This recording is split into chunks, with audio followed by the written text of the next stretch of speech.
This is one of the world's first standalone Daydream headsets. You don't need a PC, you don't need a phone, you just need this headset and everything is built in here. A huge thank you to Lenovo for sponsoring this video and sending me these things to check out. I feel like I could just keep talking and I'm not even opening, so let's open and chat more about what's inside.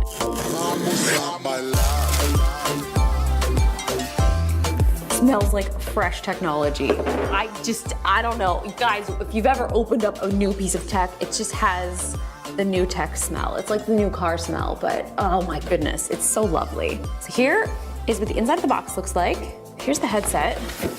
One of the things that they were talking about that this features is it has a lot of extra padding, so it will be very comfortable. That's also another huge thing with some of the headsets, is they end up being heavy or not comfortable. This is supposedly perfectly balanced so that if it is on your head, it's not gonna be wobbling different ways and be uncomfortable. We will test that out and see if that is true. Oops. That adjusts it to make it tighter or looser on your head. We've got an on button and two volume buttons. We've got USB-C. I'm assuming this is all of the things that we need to power it. Oh, we've got what looks to be some headphones. This also appears to be a perfect length, so it's not too long, so you can just plug this in and you don't have too much extra cords or cables hanging out. This is a little remote. Power brick, USB-C cable. Okay, I'm going to plug in the headset, charge it up for a bit. So basically let this headset charge for just a few minutes. And I'm impatient. We need to try it out. Power button. Are you on? Oh, you're turning on. Okay, so it's telling me that I need this. Wow. God, VR is so freaking cool. Another thing that's cool about this headset is it uses a new Google technology that allows you to have positional tracking. That normally was only something that you could get using a PC and a bunch of sensors, but all of that technology is built into this headset. And a lot of times those sensors are to be able to tell where you are in space in virtual reality. So if you step forward or you lean backward, go to the side, you duck, you dodge, this will be able to detect all of that with no sensors. What are you doing?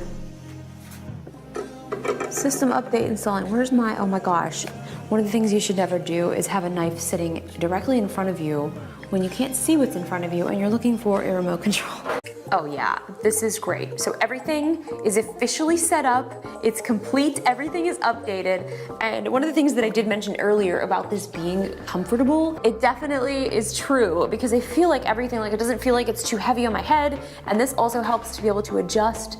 So if I need it to be tighter or looser, that is also something that I can do. Thank you guys so much for watching. If you would like to get more information about the Lenovo Mirage Solo headset or the Lenovo Mirage camera, I will put all of the links in the description below. I will also add some links to some other creators who made some videos featuring these products. So if you want to watch those, you can do that in where? Where is it? Oh, that's right, in the description. Thanks for watching. I always have so much fun checking out new tech with you guys. Let me know what you guys think about this. What do you think of VR? What do you think of 180? Because yes, I think this is incredible. As a creator, it just gives us sort of this whole new fun platform to create content. But what about you guys? As a viewer, what do you guys think of it? And what is something that you would most like to see shot in VR? I look forward to hearing all of your feedback. I will see you later. Bye.